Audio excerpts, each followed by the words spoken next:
훨씬 좋죠. 기대하십시오. 다음에는 누구 가정이 나올지. 제 밑으로는 좀 초대를 하려고 합니다. 지난 시간에 가정에 대해서 같이 봤었는데요. 이제 원래 둘째 주가 사도행전 하는 기간인데 지난번 말씀드렸던 대로 금년 주제가 가정이라서 수요일 날은 가정 주제를 다루고 있는데 주일 날은 이렇게 좀 쉽지 않아서 당분간 사도행전은 좀 쉬고 가정 시리즈 준비된 것을 좀 같이 나누면서 결혼과 가정에 대해서 좀 더 살펴보는 시간을 가지려고 합니다. 지난 시간에는 결혼을 바라보는 관점 세 가지가 있었습니다. 거룩한 예식이다. 그러다가 이제 계약이다. 그래서 이혼이 자유롭게 되어지고 심지어는 동성혼까지도 합의하면 가능하다. 여기까지 갔고요. 그러나 성경에서는 결혼은 언약이다. 하나님을 증인으로 세우고 부모와 또 성도들과 가족들 앞에서의 깨어질 수 없는 언약이다라고 이렇게 보았습니다. 두 번째로 결혼은 어떻게 시작이 되었는가 보았습니다. 결혼은 하나님께서 시작을 하셨고 그래서 이 결혼은 남녀가 바로 벌거벗어도 부끄럽지 않은 그런 관계로 하나님께서 맺어 주셨기 때문에 반드시 한 남자와 한 여자 안에서만 가능하다라는 것이 성경에서 가르치고 있습니다. 그 다음에 결혼은 존귀하다라고 이렇게 보았습니다. 첫 번째는 하나님께서 이 일을 시작하셨기 때문에 하나님 그분이 존귀하신 분이시기 때문에 결혼은 존귀하다. 두 번째는 귀할수록 특별한 장소에서 하게 되는데 결혼이 바로 그러한 하나님의 계획하신 에덴 동산에서 그리고 그들이 전혀 죄가 없었을 때에 무죄할 때에 이루어진 아름다운 예식이기도 했습니다. 다음에 세 번째로 결혼은 그리스도와 관련되어져서 존귀하다 봤습니다. 결혼은 신약에 와서 그리스도와 교회의 모습으로 완성이 되어지고 있습니다. 하나님께서 이 구약의 결혼을 통해서 신약의 그리스도와 교회의 관계를 드러내기를 기뻐하셨습니다. 그래서 우리가 결혼을 귀히 여기고 또 결혼을 위해서 우리가 준비하고 또 우리가 알아가고 또 이 하나님께서 예비하신 이 결혼을 아름답게 이루어갈 수 있는 그래서 하나님 기뻐하시는 가정으로 그래서 하나님의 영광을 위해서 결혼할 때 언제부터 불행해지기 시작한다고요? 결혼을 통해서 내 행복을 가꾸기 시작할 때 불행은 시작이 됩니다. 결혼의 목적은 나의 행복이 아닙니다. 하나님의 영광이고 또 하나의 목적이 있다면 나의 남편을 나의 아내를 행복하게 해주다 보면 행복이 오는 것이지 결혼 자체를 행복의 도구로 내 남편과 내 아내를 나의 만족을 채워주는 사람으로 자꾸 생각하는 그 순간부터 우리에게는 불행이 찾아오게 됩니다. 어느 해에 그 학부모님 그 카톡이 있는데요. 카톡 프로필 사진에 이런 게 떴어요. 받침 하나 뺐을 뿐인데 뭐지 해가지고 좀 자세히 봤습니다. 결론 이 내용이었습니다. 천하태평, 인명재천, 진인사 대천명, 지성이면 감천 들어보신 적 있죠? 여기서 받침 하나를 다 뺐더라고요. 천하태평에서 받침 뭘 뺐을까요? 천의 니은을 뺐어요. 그래서 처하태평 아내 밑에 있을 때 모든 게 태평하다. 인명재천이 아니고 인명재처 사람의 운명은 아내에게 달려있다. 진인사 대천명 아니고 역시 천에서도 니은을 빼서 처로 뺐습니다. 최선을 다한 후에 아내의 명령을 기다려라. 지성이면 감천 역시 천을 빼고 처를 집어넣습니다. 정성을 다하면 아내도 감동한다. 이 카톡은 엄마 카톡이었을까요? 아빠 카톡이었을까요? 엄마 카톡이었습니다. 엄마의 카톡 프로필 사진이었어요. 남편 보라고 온 거죠. 남편한테 해주고 싶었던 말 같습니다. 동의하십니까? 동의 안 됩니까? 예. 세상은 이렇게 주장을 합니다. 우리 자매님들 집에 가셔서 또 프로필 사진 바꾸지 마십시오. 우리가 하나님으로 돌아가야지 이렇게 받침 하나 빼가지고 이렇게 하면은 안 되겠습니다. 세상이 하나님을 떠나면 지금 천이 처로 바뀌게 되죠. 그래서 우리가 하나님 말씀으로 돌아가야 됩니다. 그래서 오늘은 지난번에 결혼은 존귀하다라고 했는데 그 존귀한 결혼을 어떻게 지켜갈 것인가를 같이 이렇게 보려고 합니다. 우리 다 같이 에베소서 5장 말씀을 잠시 보시도록 하겠습니다. 자, 에베소서 5장을 펴주시고요.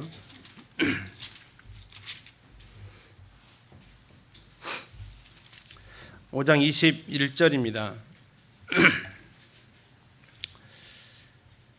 네, 같이 한번 읽으시겠습니다. 5장 21절 시작. 그리스도를 경외함으로 피차 복종하라.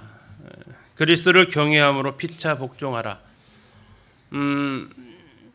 어느 청년이 저한테 이런 질문을 했어요. 21절을 가지고. 근데 원래 자녀가 부모에게 복종하는 거 아닙니까? 그러면 부모도 자녀에게 복종해야 됩니까? 피차 복종하라고 나와 있는데요. 아내가 남편에게 복종해야 되는 거 아닙니까? 이 말씀을 보면 누가 누구에게 복종할 수도 있어야 돼요?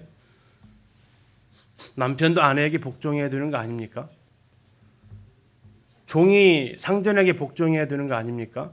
근데 이 말씀 보면 주인도 종에게 복종해야 되는 거 아닙니까? 이렇게 질문을 했어요. 뭐라고 답변을 해주실래요?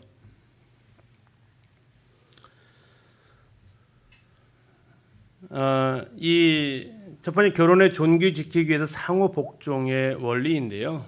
우리가 누구에게 복종한다라는 그 개념을 좀 오해하고 있는 부분이 있는 것 같습니다.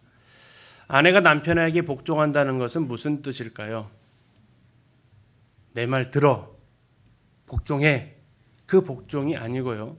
아내는 남편의 말에 순종함을 통해서 하나님께 복종하는 것입니다. 그럼 남편은 어떻게 복종할까요? 남편은 아내를 사랑함으로써 하나님께 복종하는 것입니다. 자녀는 부모에게 순종함으로써 하나님께 복종하는 것이고요. 부모는 자녀를 노엽게 하지 않고 주의 교양과 훈계로 가르치면서 하나님께 복종하는 것입니다.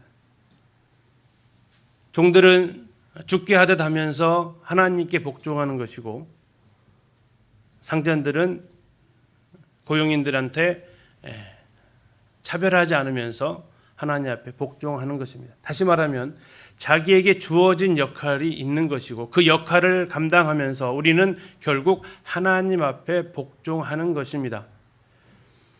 하나님을 경외하는 마음으로 윗사람에게 복종하지 않는 사람은 또는 하나님을 경외하는 마음으로 아랫사람을 다스리지 않는 사람은 누구에게 복종하지 않는 거냐면 하나님께 복종하지 않는 것입니다.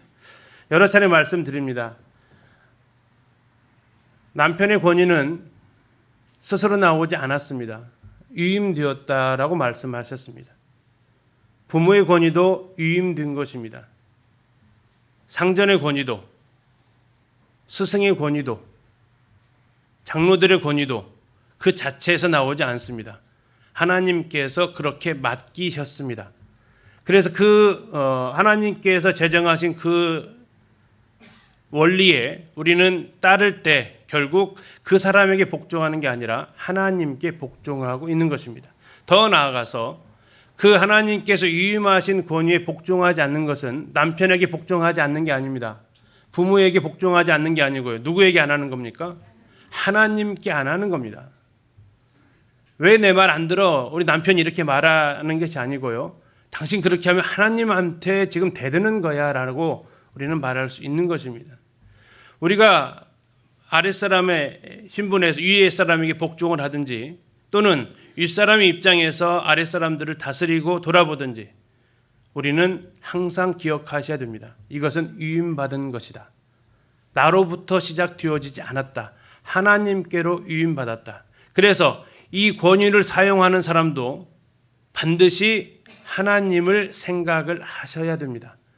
그것은 무슨 얘기냐면 하나님도 이렇게 명령하셨을까 하는 것입니다. 우리나라 대통령은 대통령 시작하면서 많은 나라의 대사를 파견하죠. 그 나라에서 대한민국을 대표해서 일을 하라고 보냅니다. 그러나 그들이 자의적으로 하지 않습니다. 어떤 결정을 할 때 자기 마음대로 독단적으로 하지 않습니다. 어떻게 결정해야 됩니까? 대통령에게 물어야죠. 왜 그렇습니까? 위임받았기 때문에 그렇습니다. 위임받은 권위가 바로 그러한 권위고, 이 결혼제도 안에서 남편의 권위도 동일합니다. 위임받은 권위입니다. 그래서 그 위임받은 권위로 가정을 다스리는 게 책임입니다. 그리고 그 임무를 하지 않을 때 그는 하나님 앞에 불순종하고 있는 것입니다. 아내도 마찬가지입니다.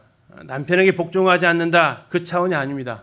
남편에게 순종하지 않는 그 순간부터 이미 위임하신 하나님의 권위에 불순종하고 있는 것입니다. 형태만 다를 뿐입니다. 표현되어지는 양식만 다를 뿐이지 우리는 피차 다 하나님 앞에 복종하는 것입니다. 두 번째, 결혼의 존귀는 지난번에 그리스도와 교회의 관계를 보여주기 때문에 존귀하다라고 했습니다. 이 부부의 모습 속에서는 그리스도와 교회의 모습이 드러나게 되어져 있습니다. 그리스도가 교회를 사랑하는 것처럼 아내는 남편을 사랑하라고 그 다음 22절부터 이제 33절까지 그 결혼의 원리를 쭉 설명을 하고 있습니다. 그리스도의 사랑은 남편에게 모델이 됩니다. 다시 말하면 남편은 아내를 어떻게 사랑하는지를 그리스도를 통해서 배워가야 합니다. 그리고 그러한 사랑은 어디로 이끌어지냐면 남편의 사랑은 아내의 복종을 이끌어낼 수 있는 사랑이어야 합니다. 여기 계신 성도님들, 왜 주님의 말씀에 복종하십니까? 주님이 나를 사랑하셨기 때문입니다. 사랑하기 때문에 하는 복종은 굴종이 아닙니다. 자원함입니다. 이 자리에서 그 불자의 시를 인용하는 것이 적절하지는 않은 것 같지만 복종이라는 시를 지은 승려가 있었죠. 복종하고 싶은데 복종하는 것은, 주님 앞에 복종하고 싶어도 복종하는 것은 그건 굴종이 아닌 것입니다. 그것은 우리가 어떻게 그것이 나옵니까? 사도 바울이 어떻게 자신의 목숨까지도 그리스도께 복종할 수 있었습니까? 예루살렘으로 가면 죽을 줄 알면서도 다른 사람들이 다 만류함에도 불구하고 그가 예루살렘까지 갈 수 있도록 복종할 수 있었던 그 힘은 어디에서 나옵니까? 그리스도의 사랑이 나를 강권하기 때문이다라고 한 거기에서 나왔다고 그는 고백하고 있습니다. 이건 남편의 입장에서 굉장히 부담스러운 이야기입니다. 여기 계신 형제님들도 왜 저렇게 해서 나를 부담스럽게 하는지 모르겠다 하지만 주님 말씀이 때문에 그럴 수밖에 없네요. 저도 유임받은 자리라서 제 마음대로 말을 못합니다. 주님 말씀하십니다. 아내에게 복종을 요구하지 마라. 아내가 자발적으로 복종할 수 있도록 그에게 사랑하라. 그게 그리스도의 사랑의 방식이다. 아내가 불순종할 때 왜 이렇게 내 말 안 들어? 그 말이 아니다. 그것은 우리를 남편을 돌아보게 하는 것입니다. 내가 사랑을 많이 못 해줬구나. 내가 사랑을 많이 실천하지 못했기에 아내가 이렇게 지금 이런 모습으로 항변하고 있구나. 그리스도의 사랑을 알아갈 때 남편은 아내의 복종을 자연스럽게 이끌어낼 수 있습니다. 그리고 아내는 기쁨으로 복종할 수 있습니다. 그러면 이번에는 반대쪽에서 아내의 경우를 좀 보겠습니다. 그리스도에 대한 복종과 결혼 제도에서 이혼할 수 있는 이유를 신약에는 한 가지 더 추가를 했습니다. 구약에서는 흔히 말하는 대로 음행의 연고 외에는 이혼할 수 없었습니다. 가정폭력은 이혼 사유가 안 됩니다. 성경에서는 그렇지 않습니다. 그러나 신약에서 이혼 사유 하나가 더 추가가 됩니다. 두 사람이 불신자 있을 때 결혼을 했어요. 그런데 어느 순간 한쪽이 복음을 들었습니다. 그래서 구원을 받았어요. 성도가 됐습니다. 그런데 한쪽의 상대 배우자가 그 신앙을 포기하라고 요구합니다. 나를 택하든지 네가 믿는 하나님을 택하든지 하라고 요구합니다. 이때 어떻게 하라고 성경은 얘기하고 있습니까? 네가 먼저 갈라질 것을 요구해서는 절대 안 된다. 그러나 상대방이 거기에 대해서 요구할 경우에는 들어줘도 괜찮다. 들어줘라가 아닙니다. 들어줘도 괜찮다입니다. 하나님 이혼을 원하지 않으십니다. 그러나 그 남편의 요구가 하나님의 명령에 위배되는 요구를 하고 있을 그 경우에는 성경에서는 그것은 하나님께 대한 복종이 우선되기 때문에 이혼까지도 허락을 하고 있습니다. 그러나 남편의 요구가 예수님의 명령과 반대되는 명령이 아님에도 불구하고 아내가 그것을 거역하면요, 그 남편의 말을 거역하는 게 아닙니다. 누구의 말을 거역하는 거라고요? 예, 하나님께 거역하는 것입니다. 자매님들 무겁게 받아들이셔야 됩니다. 가끔씩 이런 얘기를 듣습니다. 내 말 안 들을 때부터 당신 알아봤어. 써본 적 있으십니까? 들어본 적 있으세요? 네, 끄덕이신 분이 몇 분 계셨어요. 여보 내 말 안 들어. 예, 그렇게 말씀하시면 안 돼요. 그것은 하나님 이따 좀 더 살펴보겠지만 전혀 성경적인 표현이 아닙니다. 아내는 남편의 말이 성경과 불합치되는 경우를 제외하고는, 아내는 남편의 나에게 했던 요구가 성경과 반대되는 것이 아니고는 100% 들으셔야 됩니다. 그것은 남편이 남편다워서가 아니고 하나님의 권위에 복종하는 것입니다.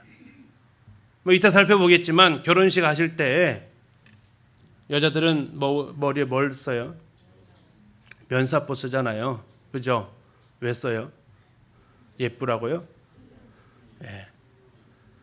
예, 나 머리 없어졌다라고요. 이제 내 머리는 가려졌다라고요. 우리 집의 유일한 의사결정은 머리 된 남편 당신이 하라고요. 그리고 나는 그것을 순종하겠다라는 표시입니다. 근데 요즘은 그 면사포 위에다가 왕관을 하나씩 얹어주더라고요. 예, 저는 솔직히 반대입니다. 그건 그 자리가 아닙니다. 잘못 찾아갔습니다. 그것은 아까 받침 하나 뺐을 뿐인데와 같은 상황을 만들어냈습니다. 남편은 아내의 복종을 자발적으로 이끌어낼 수 있는 모습으로 사랑을 해야 됩니다. 자기 목숨을 내어주기까지 사랑하는 것입니다. 아내는 그리스도의 말씀에 반대되지 않는 한 남편의 모든 요구에 말에 순종해야 됩니다. 그렇게 하지 않는 것은 주님께 불순종하는 것입니다. 남편이 아내를 그렇게 사랑하지 않는 것도 주님께 불순종하는 것입니다. 좀 더 구체적으로 살펴보면 그렇습니다. 자, 남편의 책임이 뭐가 있을까요? 남편이 결혼하면서 갖게 되는 책임.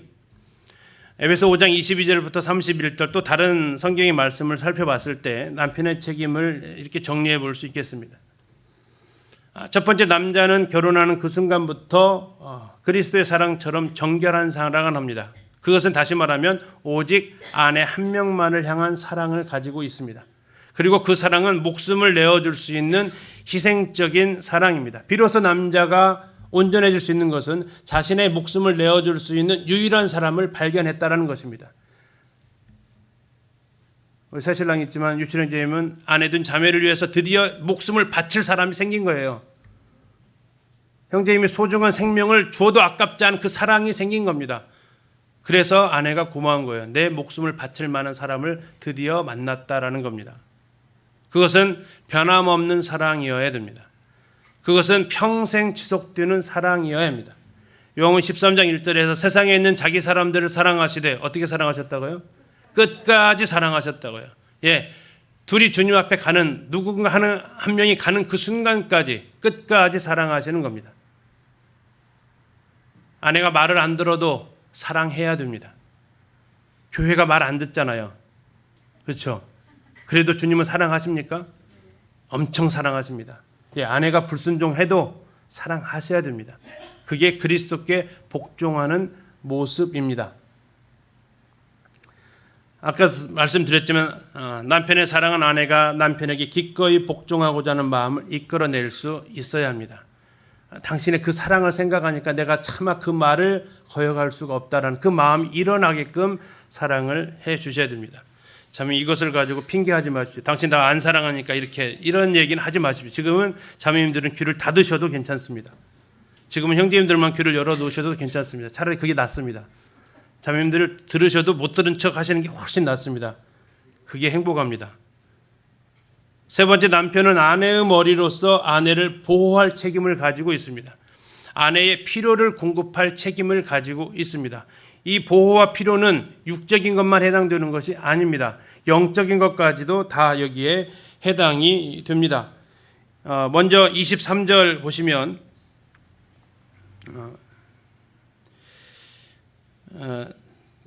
27절 보시겠습니다. 27절 보시면 자기 앞에 영광스러운 교회로 세우사 티나 주름 잡힌 것이나 이런 것들이 없이 거룩하고 흠이 없게 하려고 하심이라. 이게 남편의 그리스도의 의도이셨습니다. 그리스도가 교회를 향한 의도였어요. 무슨 의도냐면 신랑 앞에 설 때에 영광스러운 교회로 서는 것입니다. 영광스러운 교회는 티나 주름 잡힌 것이 없는 것입니다. 거룩하고 흠이 없는 모습으로 서는 것입니다.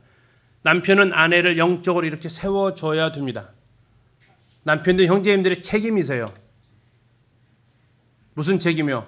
그냥 돈 벌어줘서 밥 먹고 살아가는 책임만이 아니고요. 이 영적 책임을 남편들은 가지고 있다라는 것입니다. 그럼 육적인 책임은요? 29절에 나와 있습니다. 누구든지 언제나 자기 육체를 미워하지 않고 오직 양육하여 보호한다고 나와 있습니다. 육체를 표현하고 있는데요. 내가 배고프면 아내도 배고프니까 아내를 먹이고 보호할 책임을 가지고 있는 것입니다. 가정의 생계를 꾸려나갈 책임이 형제님들에게 있는 것입니다. 이 말씀을 가지고 이야기를 하면 간혹 이런 얘기를 합니다. 세상이 바뀌었잖아요. 세상이 바뀌면 말씀도 바뀌어야 됩니까? 그건 진리가 아니지 않습니까? 내가 바뀐 거지 말씀이 바뀐 것은 아닙니다. 왜 세상에다가 말씀을 갖다가 맞추려고 하십니까? 말씀에다가 세상을 맞춰야 되는 것이 아닙니까? 왜 내 모습에다가 말씀을 갖고 맞추려고 합니까? 말씀에다가 우리의 모습을 맞춰야 되는 거 아닙니까? 내가 잘못 가고 있구나라고 우리는 봐야 할 것이 아닙니까? 아내가 맞벌이를 하든 안 하든 그건 관계없습니다. 남편이 바로 이 생계에 대한 책임을 오롯이 지고 있는 것입니다. 그러나 생계에 대한 책임만 져서는 안 됩니다. 영적으로도 바르게 서 계셔야 됩니다. 그래서 아내의 모습 속에서 티나 주름 잡힌 것, 거룩하고 흠이 없는 모습으로 신앙생활을 같이 할 수 있도록 해야 되는 것이 남편의 책임입니다. 남편은 아내를 위로하며 세워주는 말을 해야 됩니다. 베드로전서에 보면 아내는 더 연약한 그릇이라고 얘기하고 있습니다. 더 연약하다는 얘기는 우리가 택배를 보낼 때 경험할 수 있습니다. 자, 책 같은 것을 보낼 때는 포장 대충 해도 괜찮습니다. 유리를 보내시면 어떻게 해야 돼요? 잘 싸죠. 그리고 박스에다가도 또 써놓죠. 뭐라고요? 취급주의. 자, 오늘 형제님들은 자매님들을 보실 때 집에 가셔서 반드시 그 네 글자를 기억하셔야 됩니다. 뭐라고요? 자매님들 안 들으신 걸로 하세요. 취급주의. 뭐로 인해서도 깨질 수 있다고요? 내 말 한마디로도 깨질 수 있는 존재다라는 겁니다. 소중하게 다루시라는 겁니다. 아내를 위로할 수 있는 말, 아내를 세워주는 말이 아내들에게는 남편을 통해서 들을 수 있어야 됩니다. 말하고 있는 저 자신도 굉장히 부담스럽습니다. 다행히 아내가 앞에서 안 듣고 있고 다른 층에서 듣고 있어서 다행인데 아무튼 하셔야 됩니다. 형제님들 조금만 기다리십시오. 자매님들 나옵니다. 이제. 남편은 아내를 귀하게 여기고 있음을 모든 사람에게 드러내야 됩니다. 이건 부모도 마찬가지입니다. 자식도 마찬가지예요. 부모, 자식을 자꾸 나무라시는 분들이 계시는데 그러면 그 아이는 밖에서도 그렇게 당하고 다닙니다. 아내를 자꾸 구박하시는 분들 혹시 계실지 모르겠습니다. 강 크신 분들이 계실지 모르겠는데 그러지 마십시오. 아내를 귀하게 여기십시오. 생명의 유업을 같이 이을 자라고 성경은 이야기하고 있습니다. 아내는 귀한 사람입니다. 이럴 때는 말씀을 부부끼리 같이 앉아서 들으면 참 액션하기가 좋은데 지금 떨어져 앉아서 계셔서 집에 가셔서 꼭 얘기하십시오. 당신은 귀한 사람이야. 귀한 사람이야. 그 5가지 사랑의 언어라는 책을 쓴 분이 있습니다. 게리 체프만이 쓰신 분인데 뭐 이거 가지고 한 10권 이상의 책을 썼어요. 똑같은 내용이에요.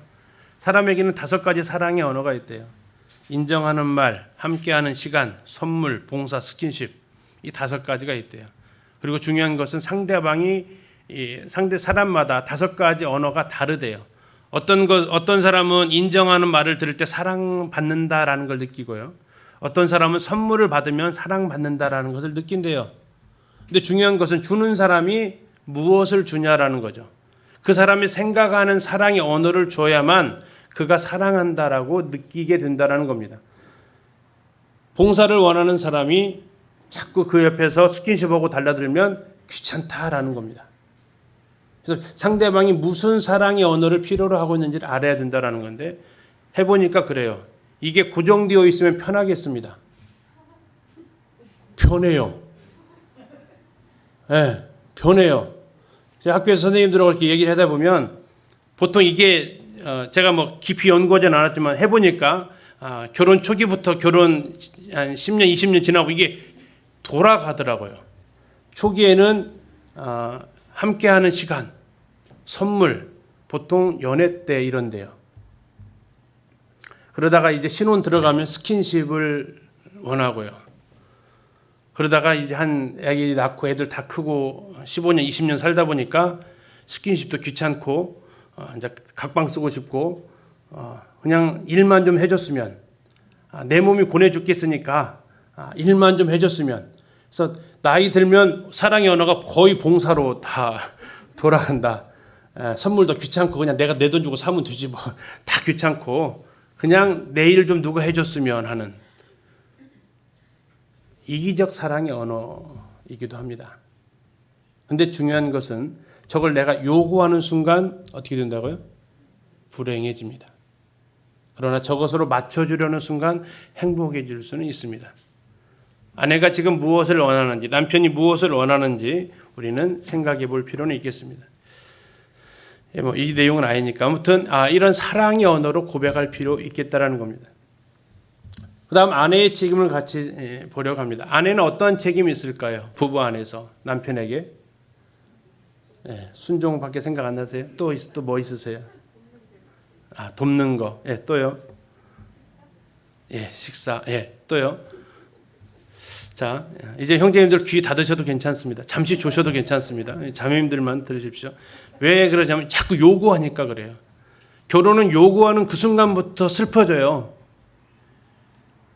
슬퍼져서 어디까지 가냐면 옆집 남편까지 나와요. 이제 그러면 정말 피곤해지기 시작해요.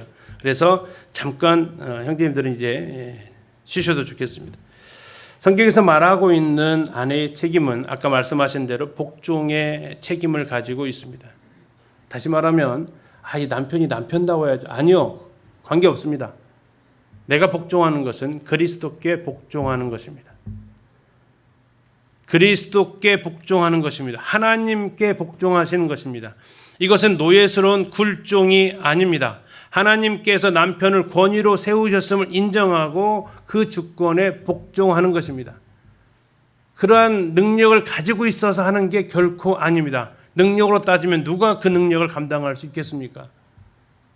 대통령이 됐든 아니면 교회 장로가 됐든 남편이 됐든 부모가 됐든 우리는 하나님이 세우신 권위라면 하나님께 복종함으로 복종하는 것입니다. 그리고 그 상대방에게 복종을 통해서 내가 하나님 앞에 복종하고 있습니다라고 고백하는 것입니다. 뒤돌아가서 아내가 가정의 주도권을 가지고 있으면 남편을 주관하는 것은 뭐 하는 거라고요? 권세를 찬탈하는 것입니다. 좀 쉬운 말로 하면 뭘까요? 쿠데타입니다. 쿠데타 하시는 거라고요. 반역하시는 거예요. 누구에게 반역하는 거예요? 하나님께 반역하시는 거예요. 창세기 3장에서 하나님께서 여자에게 물었던 질문 혹시 기억하십니까? 남편에게 물었죠. 아담한테 아담아 왜 먹었냐? 했을 때 아담이 한 말은 뭡니까? 하나님이 주셔서 나와 함께 하신 여자가 주면서 먹었습니다. 그때 이제 하나님께서 여자에게 물으십니다. 뭐라고 하셨죠? 여자여 왜 이렇게 했느냐라고 물으십니다. 왜 이렇게 했느냐의 핵심은 뭡니까? 왜 따먹었냐가 아니에요. 여기서 왜 이렇게 했냐라는 것은 아담이 한 말을 받는 겁니다. 아담이 방금 뭐라고 했냐면 여자가 따서 나로 먹게 해서 내가 먹었습니다라고 했어요. 그럼 여자의 잘못은 뭡니까? 왜 네가 남편을 지금 조종했냐라는 겁니다. 왜 네가 남편을 지금 조종해서 남편이 네 말을 듣고 행동하게 만들었냐라는 것입니다. 그래서 하나님께서 창세기 3장에서 여자에게 주신 고통이 무엇입니까? 해산의 고통을 주시고 또 한 가지는요. 너는 남편을 사모하게 될 것이다 라고 얘기합니다. 근데 그 사모한다라는 뜻이 뭐라고요? 남편을 손아귀에 넣고 싶을 것이다 라는 뜻이라고요. 공동번역이 아주 리얼하게 번역을 해놨어요. 너는 남편을 손아귀에 넣고 싶을 것이다. 이게 창세기부터 시작되어진 여자의 본능입니다. 그래서 나온 말이 뭡니까? 남자가 머리면 여자는 뭐라고요? 목이래요, 목. 머리를 움직이는 게 뭐예요? 목이거든요. 머리 움직일 수 있는 건 목밖에 없는데 여자가 목이래요. 아니에요. 여자는 몸이에요. 목 아니고.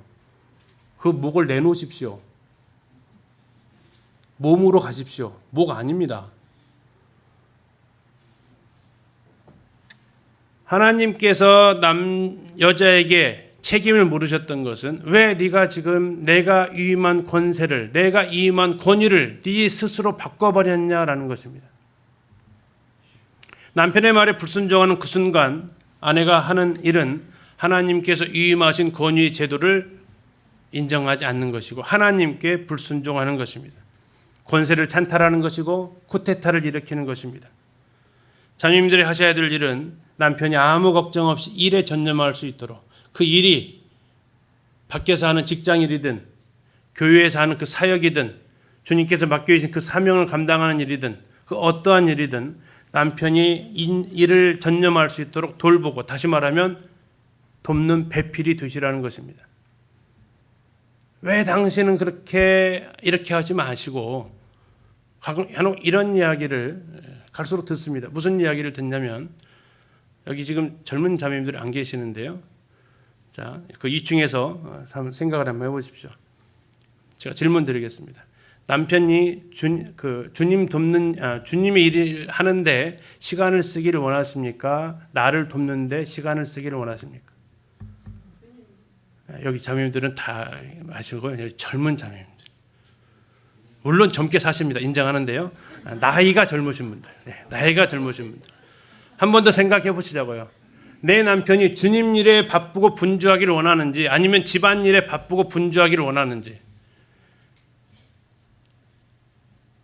교회 일에 자꾸 교회를 나가서 섬기고 하는 일에 왜 나 안 도와주고 퇴근해서 나 안 도와주고 왜 자꾸 성경 연구하러 골방에 자꾸 들어갔었고 왜 교회 봉사하러 왜 교회 자꾸 나가는지 이게 자꾸 불편하다면 나는 더 이상 돕는 배필이 아니고 남편을 나의 돕는 배필로 기용한 겁니다.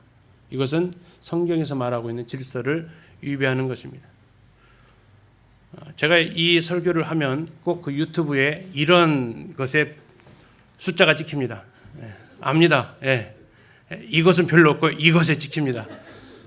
싫어하는 거죠. 그러나 우리가 성경으로 돌아가야 됩니다. 디도서에서 나이 드신 자매님들 젊은 여자들을 가르치라고 나와 있어요.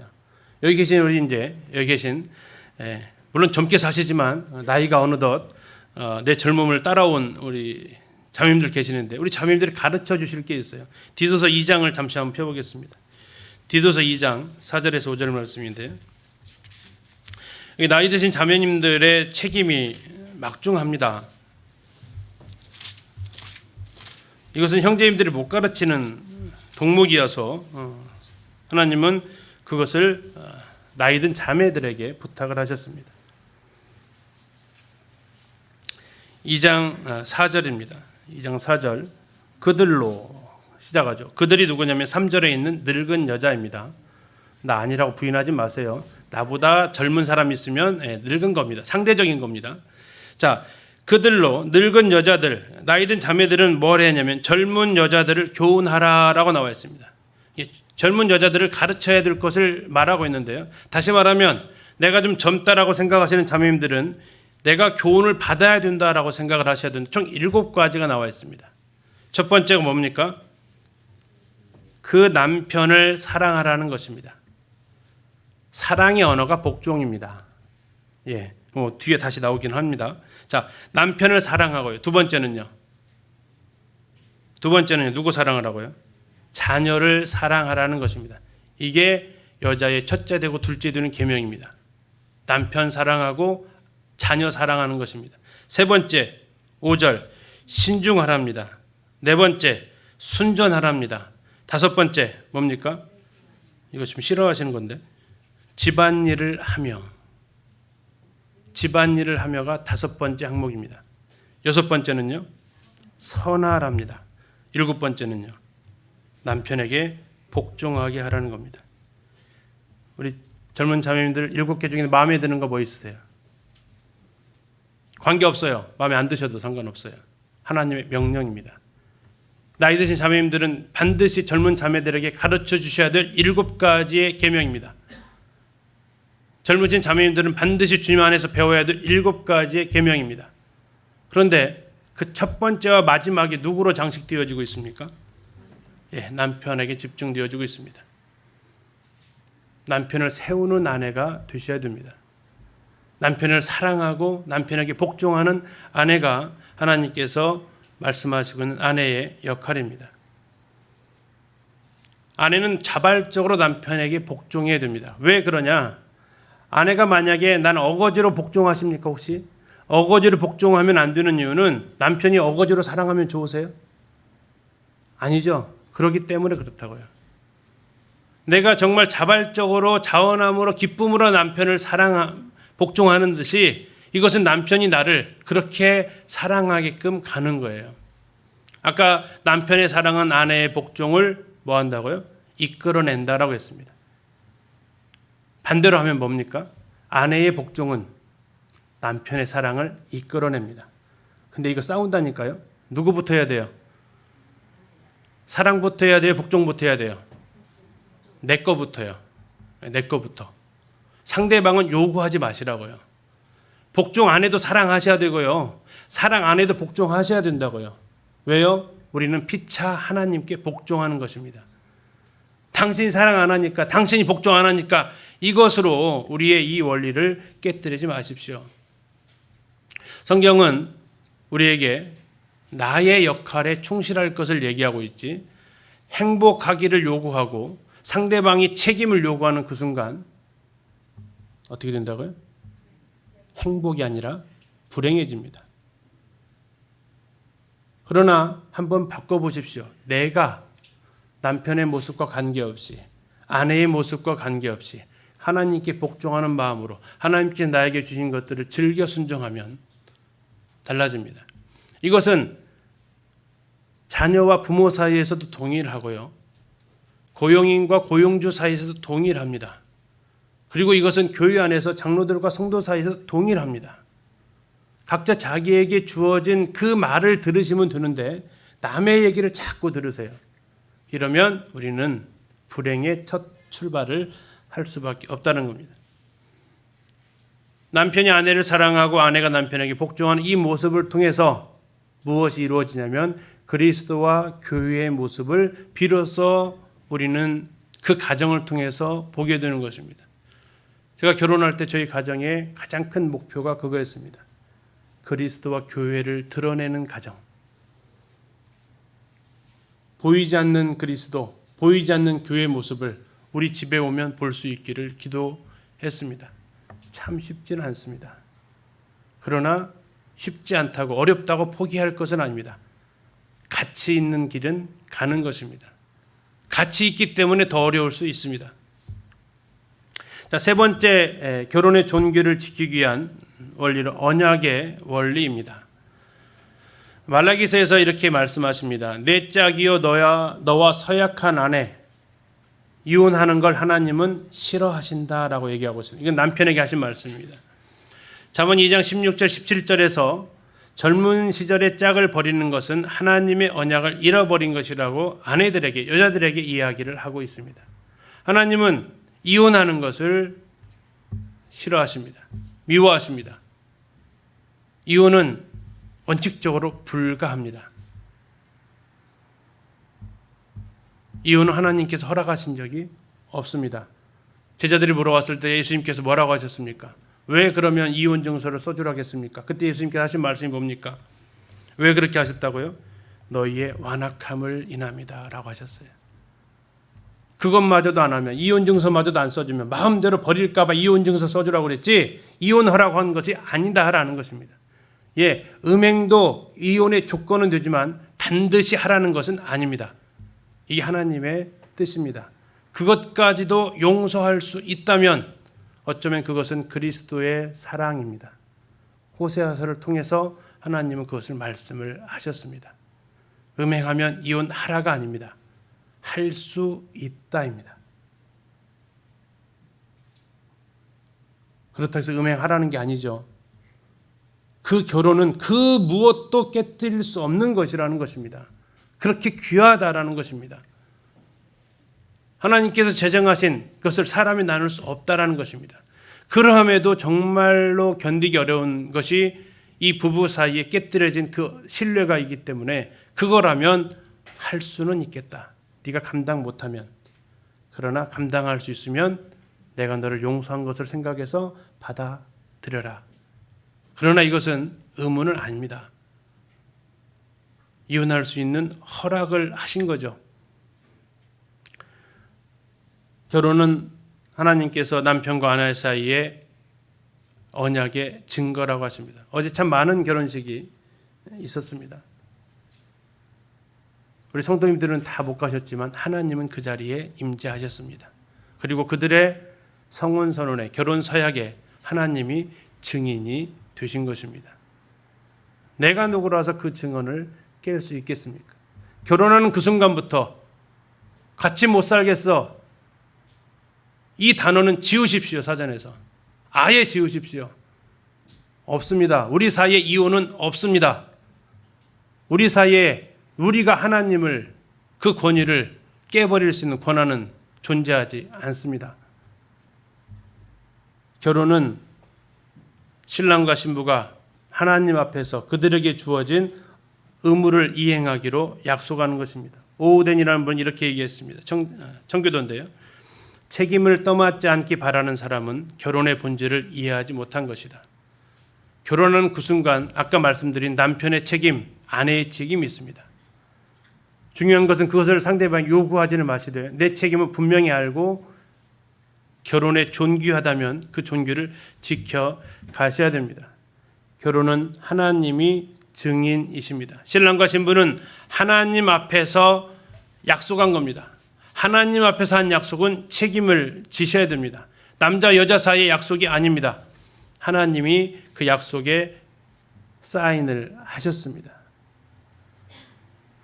남편과 아내 모두 자기에게 이행해야 될 의무가 있습니다. 주의사항은 뭐라고요? 뭐 하지 말라고요? 요구하지는 마십시오. 요구할 권한은 주지 않으셨습니다. 해야 될 책임에 우리는 똑똑해지시고 요구해야 될 권리에는 어리석어지는 게 결혼의 행복의 비결입니다.